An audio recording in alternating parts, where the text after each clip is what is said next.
मैं डॉक्टर वीरेंद्र कुमार जोशी, सह आचार्य संस्कृत, गौरी देवी राजकीय महिला महाविद्यालय अलवर। आज हम एमए फाइनल के अंतर्गत संस्कृत साहित्य का जो चतुर्थ प्रश्न पत्र है उसके विषय में अध्ययन करेंगे। चतुर्थ प्रश्न पत्र का जो पाठ्यक्रम है उस पर पहले हम चर्चा कर लेते हैं।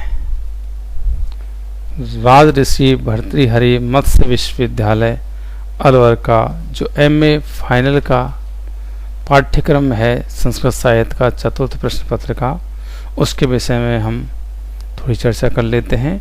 इसके अंतर्गत देखिए, ये प्रश्न पत्र सभी वर्गों के लिए अनिवार्य है।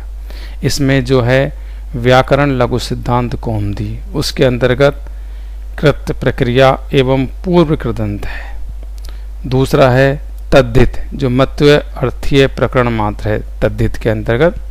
तीसरा है समास, जिसमें तत्पुरुष बहुब्रीहि है, अव्ययभाव द्वंद्व समास है। इसके अलावा कारक प्रकरण है जो सिद्धांत कौमुदी से लिया गया है। इसके अलावा महाभाष्य है और निबंध है जो कि हमें संस्कृत में ही लिखना है। ये हमारा पाठ्यक्रम है, इसके अनुसार हमें अब आगे अध्ययन करना है। तो इसके अंतर्गत हम सर्वप्रथम कारक प्रकरण जो है इसका अध्ययन कर रहे हैं। कारक, तो जैसे कारक का नाम सुनते हैं तो हमारे मन में एक बात उठती है कि भाई कारक कहते किसे हैं। देखो, आपने सभी जो बच्चे हैं, आप शुरू से ही कारक के विषय में पढ़ते आ रहे हैं। आपने पढ़ा है कर्ता ने कर्म को करण से संप्रदान के लिए अपादान से अलग होने पर संबंध के काकीरे अधिकरण में पेपर। ये आपने शुरू से ही पहली कक्षाओं से ही पढ़ते आ रहे हैं, आपने सुना भी है। इसके बारे में हम थोड़ी उच्च कक्षाओं में हैं तो उस हिसाब से अब हम अध्ययन कर रहे हैं। तो जो कारक है, कारक की जो परिभाषा होती है वो है क्रिया अन्वयत्वम कारकत्वम, अर्थात क्रिया के साथ जो अन्वय होता है उसे हम कारक कहते हैं। अर्थात किसी क्रिया के संपादन में जिन संज्ञा सर्वनाम शब्दों का उपयोग होता है वे उस क्रिया के कारक होते हैं। जैसे पाचन क्रिया है, उसमें संपादन में जो अग्नि है, चूल्हा है, पात्र है और पाचक सभी उपयोगी सहायक हैं। ऐसे किसी क्रिया के संपादन के लिए केवल 6 प्रकार के ही संबंध हो सकते हैं और ये 6 संबंध ही कर्ता, कर्म, करण, संप्रदान, अपादान और अधिकरण कारक कहलाते हैं। कर्ता कर्म च करणम संप्रदानम तथैव च अपादान अधिकरणे च कथ्यन्ते कारकाणि षट्।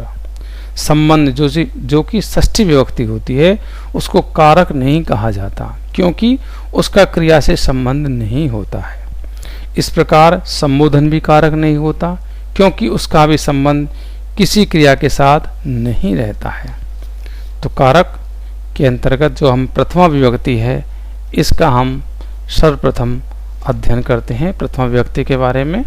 तो जो प्रथमा विभक्ति है इसका जो सूत्र है प्रातिपदिकार्थ लिंग परिमाण वचन मात्रे प्रथमा, अर्थात प्रातिपदिकार्थ मात्र लिंग मात्र के आधिक्य में, परिमाण मात्र और वचन मात्र में प्रथमा विभक्ति होती है। जो सूत्र है दोबारा देख लीजिए एक बार।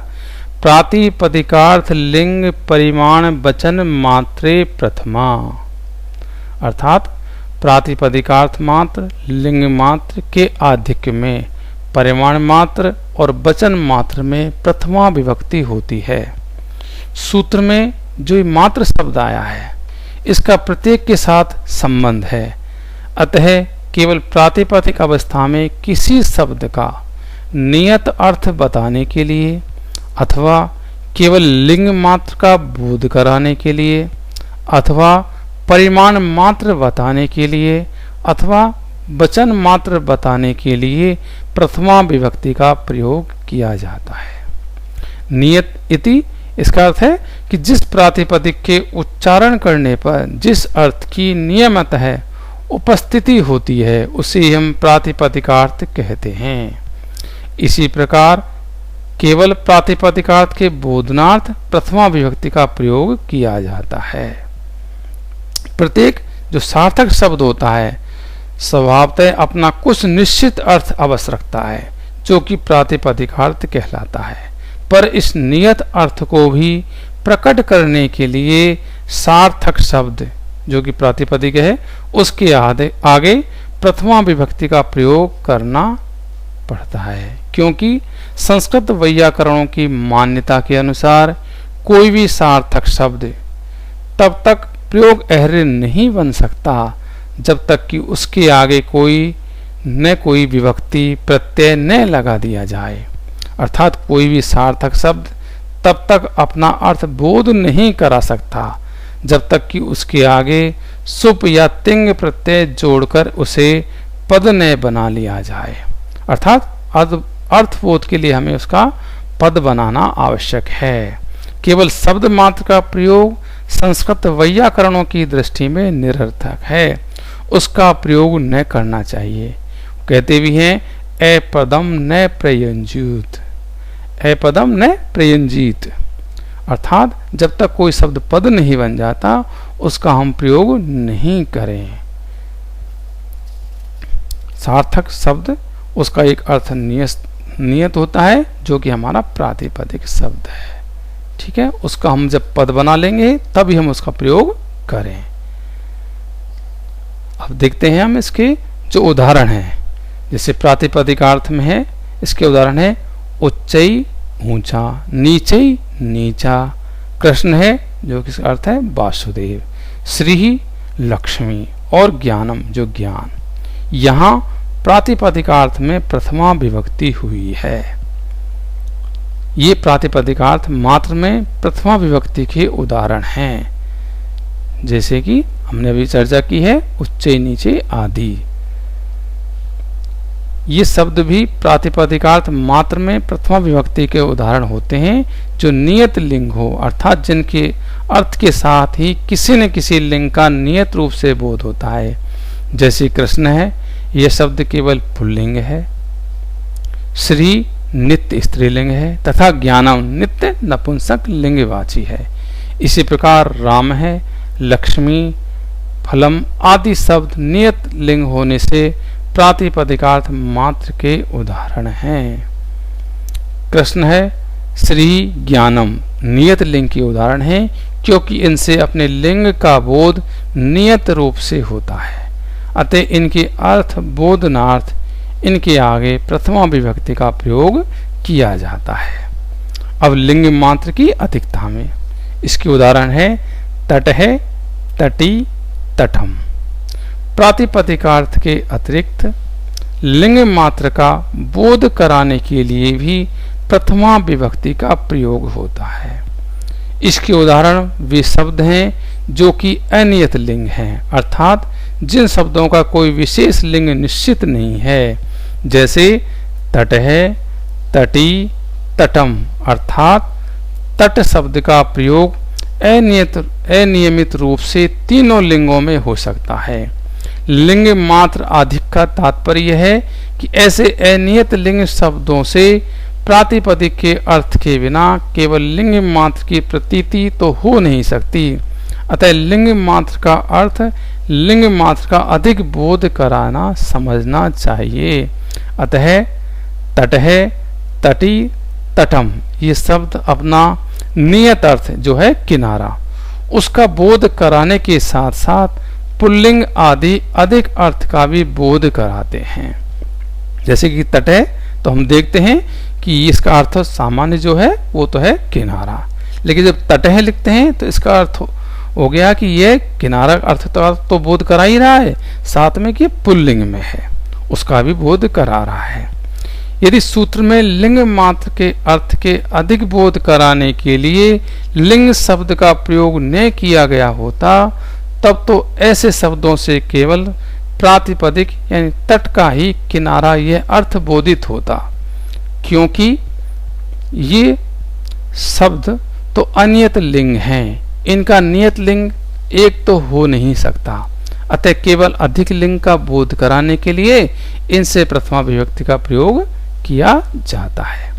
परिमाण मात्र में, जैसे द्रोणो व्रीहि, इस प्रकार परिमाण मात्र अधिक अर्थ बोधन के लिए भी प्रथमा विभक्ति का प्रयोग होता है। जैसे द्रोणो व्रीहि, यहाँ द्रोण का अर्थ है द्रोण परिमाण। द्रोण एक विशेष तोल का नाम है। ठीक है, तो यहाँ पर हम देखते हैं कि जो द्रोण शब्द है ये अपना प्रातिपदिकार्थ तो परिमाण विशेष अर्थ है इसका, अतः द्रोण का अर्थ हो गया प्रथमा विभक्ति की सुप्रत्यय का अर्थ के साथ अभेद संबंध से अन्वित होकर फिर व्रीहि के साथ परिच्छेदक भाव संबंध से अन्वय प्राप्त करता है, और तब द्रोणव्रीहि का अर्थ होता है द्रोण रूप परिमाण विशेष से तुला हुआ धान्य चावल जो भी है। इस प्रकार यह सामान्य परिमाण रूप अधिक परिमाण बोधनार्थ प्रथमा विभक्ति का प्रयोग हुआ है। अगला वचन मात्र में, इसी प्रकार वचन मात्र अर्थ को बोध कराने के लिए प्रथमा विभक्ति का प्रयोग होता है। जैसे एक है, द्वौ बहवे, यह संख्या मात्र बोधनार्थ प्रथमा विभक्ति का प्रयोग होता है। यदि सूत्र में वचन शब्द का ग्रहण न करते तो इन शब्दों के आगे प्रथमा विभक्ति नहीं आ सकती थी, क्योंकि क्रमशः एकत्व, द्वित्व, बहुत्व जो इन शब्दों का नियत अर्थ है, जिसके बोधनार्थ प्रथमा विभक्ति का प्रयोग किया जाता है, वह तो इन शब्दों का ही अर्थ है। और जब इन शब्दों से ही संख्यार्थ प्रकट हो जाता है तो फिर उक्ता अर्थानाम प्रयोग है। उक्ता अर्थानाम प्रयोग है, उक्त अर्थों का पुनः प्रयोग नहीं होता। इस न्याय से प्रथमा विभक्ति का प्रयोग नहीं होना चाहिए था। इसलिए सूत्र में वचन शब्द का ग्रहण किया गया, जिससे कि संख्यावाचक शब्दों के आगे भी प्रथमा विभक्ति आ सके। तो ये जो प्रातिपदिकार्थ लिंग परिमाण वचन मात्रे प्रथमा जो है, इसका प्रातिपदिकार्थ में लिंग मात्र की अधिकता में, परिमाण मात्र में और वचन मात्र में प्रथमा विभक्ति होती है। इसको आप अच्छी तरह से अब समझ गए होंगे। इसका अगला सूत्र हम देखते हैं। अगला सूत्र है इसका संबोधने च, अर्थात संबोधन में भी प्रथमा विभक्ति का प्रयोग होता है। जैसे हे राम, यहाँ संबोधन में प्रथमा विभक्ति हुई है। संबोधन कहते हैं वक्ता का श्रोता को अपनी बात सुनने के लिए अपनी ओर आकृष्ट करना। संबोधन का अर्थ है अच्छी तरह समझना। ये तभी हो सकता है जब श्रोता वक्ता की ओर पूर्ण सावधान हो, और ऐसा तभी संभव है जब जोर से पुकारा जाए। यही कारण है कि संबोधन पद को जोर से बोला जाता है। जैसे हे राम, यहाँ संबोधन अर्थ में प्रथमा विभक्ति हुई है। तो प्रथमा विभक्ति विधायक ये दो सूत्र हैं जो हमारे यहाँ उपलब्ध होते हैं। ये है, आज इतना ही, ठीक है।